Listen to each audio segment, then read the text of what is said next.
Natalie arrives at the cemetery to find Billy, who is in a distressed state. Despite showing evidence of his innocence, Billy remains unresponsive. Natalie reassures him, reminding him of their past and urging him to hold on to hope, believing justice will prevail.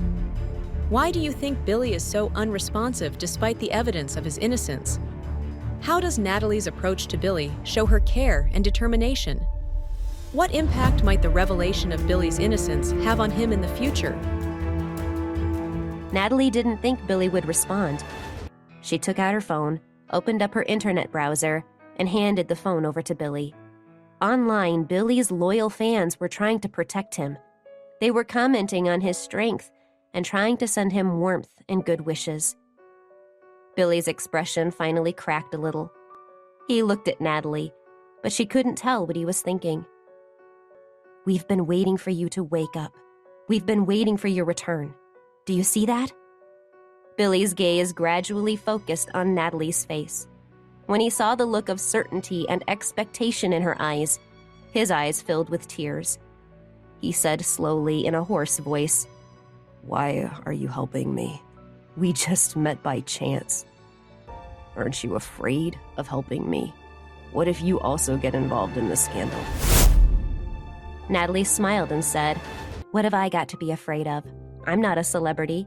Besides, I said I believe you're not that kind of person. The world owes you justice, and you'll get it. It's just a matter of time. The reason I'm helping you is that I feel that you are a talented, kind, and good person. It would be a pity if you were buried under this tidal wave of scandal." Billy's eyes showed a hint of complex emotions. In a choked voice, he asked the two people beside him, "Do you really believe me?" The security guy hurriedly nodded his head and said, "Of course I believe you. If I didn't believe you, why would I stay here with you for so many days without eating or drinking? I was worried that something might happen to you." Natalie nodded too. "Yes, we all believe in you. You better hurry up and get back on your feet. I risked my life to get pieces of evidence. You can't let me down."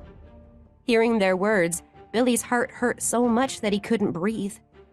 The feeling of being moved surged over him, now mixed with sorrow, engulfing his emotions and making him unable to hold back his tears. Thank you, he said.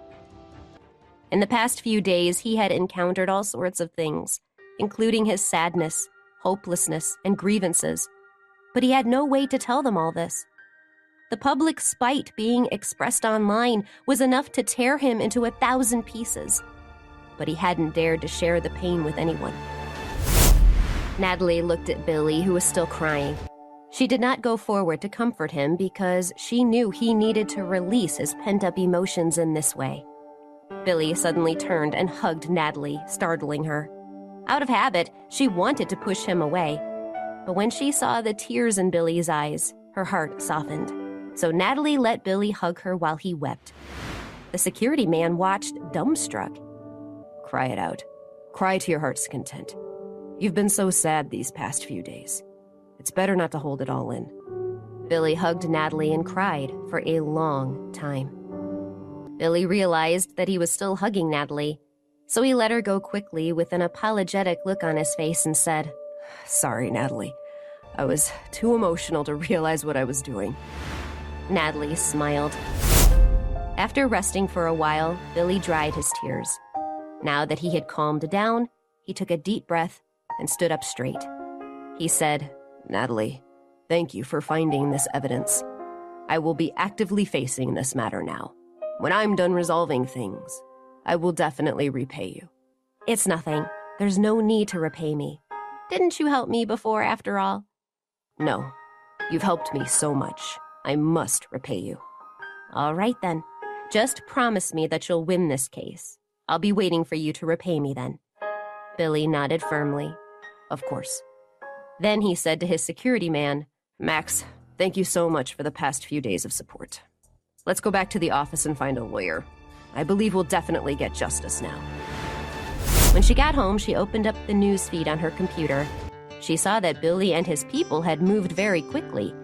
The news sites reported Billy's reappearance, and Billy had agreed to be interviewed, saying that his company would definitely bring a lawsuit against the slander he'd been subjected to, and that he would sue the people responsible in court. Even though Billy didn't reveal any substantial and convincing counter-evidence in his interview, his loyal fans were energized, leaving him many messages of support. Of course, there were also some onlookers who felt that this matter was not so simple. Shameless. An actor is an actor. He really knows how to act. I'm impressed.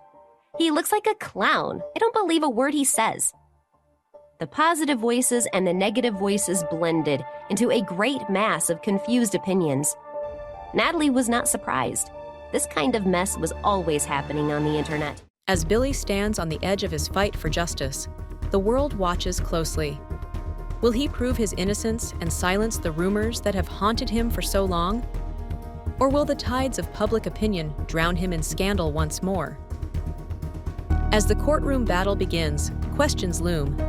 Can one man reclaim his reputation when the truth is clouded by lies? And what will Natalie do when her faith in him is tested in ways she never imagined? Hey, I'm Natalie. If you're wondering what happens next, download the Pocket FM app now and listen to the exciting episodes of The Return.